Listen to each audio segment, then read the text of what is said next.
लक्ष्मीनाथसमारम्भां नादयामुनमध्यमाम् अस्मदाचार्यपर्यन्तां वन्दे गुरुवरपरम्परां यतिराजाय विद्महे श्रीभाष्यकाराय धीमहि तन्नो रामानुजार्य प्रचोदयात् ஆழ்வார்கள் திருவடிகளே சரணம் எம்பெருமானார் திருவடிகளே சரணம் ஜீயர் திருவடிகளே சரணம் यो नित्यमच्युतपदाम्बुजयुग्मरुक्म व्यामोगदस्तदितरानतृणाय मेने अस्मद्गुरोर्भगवतोऽस्य दयैकसिन्धो रामानुजस्य शरणं प्रपद्ये நீரார் கடலும் நிலமும் முழுதுண்டு ஏலாராளம் இளந்தலின் மேல் துயிலந்தாய் சீரார் திருவேங்கட மாமலை மேயாராமுதே அடியேர் கருளாயே. எல்லாம் வல்ல ஏழுமலையான் பெருகருணையால் 2025-26 அனத்தியாயன காலத்தினுடைய 31வது நாள் பாசுர பதிவேற்றம். திருவேங்கட தந்தாதியினுடைய 67வது பாசுரம். முதலிலே தனியன். மற்று அலை தந்தலை சூழ் வடவேங்கட வாணனுக்கு தொட்டு அலை உண்ட பிரானுக்கு அன்பு ஆம்பட்ட தூய பொற்றால் உள் தலை உண்ட மணவாளதாசன் உகந்துரைத்த கட்டளை சேர் திருவந்தாதி 100 கலித்துறையே. பெருமாளுடைய பாதத்தை படித்து அவனுடைய நாமத்தை சொல்லி பரகதி பெறுங்கள் என்று சொல்லுகிற பாசுரம்.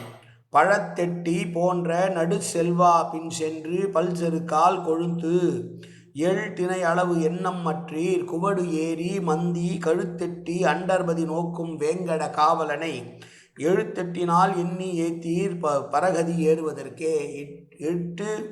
எழுத்தெட்டு என்பது ஓம் நமோ நாராயணா என்று சொல்லி திருவேங்கட மலையிலே குரங்குகள் எல்லாம் பெண் குரங்குகள் எல்லாம் தலையிலே அண்ணாந்து பார்த்து எங்கே இருக்கிறது பரலோகம் என்று பார்க்கும்போது திருவேங்கட மலை உச்சியிலே நின்று கொண்டு தன் பாதத்தை தன்னுடைய கையால் காண்பித்து இதோ என் பாதம் பற்றிக்கொள் உனக்கு நற்கதி தருகிறேன் என்று உத்தரவாதம் அளிக்கிற சீனிவாச பெருமாளை அவன் நாமத்தை சொல்லி பரகதியை பெறுங்கள் என்று சொல்லுகிறார்.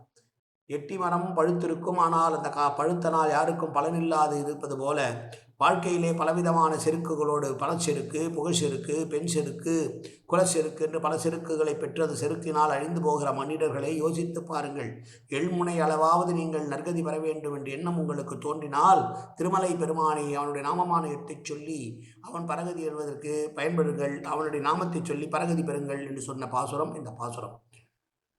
கல்வியால் செருக்கு, என்னை போல் கல்வியிலே எவனும் மிகுந்திருது கிடையாது என்ற செருக்கு. பணத்தால் செருக்கு, என்னை போல் பணம் உள்ளவன் யார் என்ற செருக்கு. குலத்தால் செருக்கு, என்னை விட நல்ல உயர்ந்த குலத்திலே பிறந்தவன் யார் என்ற செருக்கு. எல்லா செருக்கும் ஒரு காலத்திலே பயன்படாது. ஏனென்றால் எட்டி மரம் நன்றாக பழுத்திருந்தாலும் அந்த பழத்தால் யாருக்கும் பயனில்லாது இருப்பது போல இந்த குணச்செருக்குகள் இத்தனையும் பின்னர் வாழ்வின் முடிவுக்கு பின்னால் எதற்கும் பயன் தராமல் போகும். அதனால் மனிதர்களே உணர்ந்து பாருங்கள். வாழ்க்கையில் இருக்கிற பொழுதே ஒரு துளி நேரமாவது ஒரு எள்முனை அளவாவது அவனை பற்றி சிந்தியுங்கள், அவன் நாமத்தை சொல்லுங்கள் என்று சொல்லி உபதேசம் செய்கிற பாசுரம் இந்த பாசுரம். மீண்டும் பாசுரத்தை சேவிப்போம்.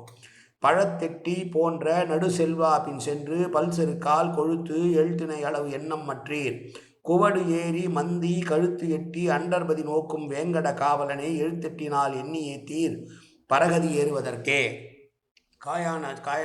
ஏறுதற்கே காயேன வாச்சா மனசேந்திரி வாப்ஜாப்தனாபா பிரகதேது சுபாவாது கரோமி எத்தத் சகலம்பரஸ்வசிமன் நாராயணாயை சமர்ப்பியாமி. உடலாலும் உள்ளத்தாலும் வாக்காலும் சகலவிதமான பாபங்களும் தோஷங்களும் நிறைந்ததாக உலகத்துடையில் இருந்த போதிலும் அடியேன் செய்கிற நல்வினையோ தீவினையோ அத்தனையும் உன்னுடைய கமலமலர் பாதங்களில் சமர்ப்பிக்கிறேன் கண்ணா. காத்தருள்வாய் கண்ணா, ஏற்றுக்கொள்வாய் கண்ணா.